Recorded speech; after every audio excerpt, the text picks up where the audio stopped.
নরসিংদীর মনোহরদীতে বাংলাদেশ জামায়াতে ইসলামীর উঠান বৈঠক অনুষ্ঠিত হয়েছে।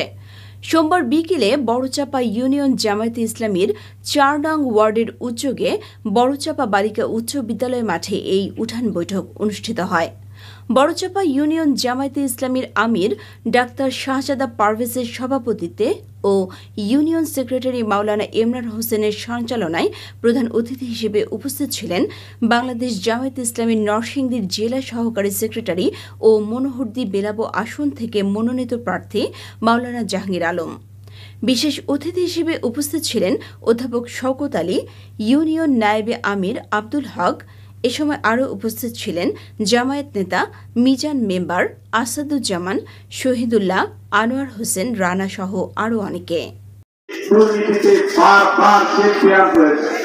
আপনারা দুর্নীতি বাণিজ্য করেছেন, আজকে আমরা নতুন করে কথাবার্তা বলতে এসেছেন। আমরা আপনাদেরকে একটি কথা পরিষ্কার বলতে চাই। আল্লাহ তাআলা বলেছে, আল্লাযীনা ইন মাক্কানাহুম ফিল আরদ ফাআকামুস সালাত ওয়া আতাউস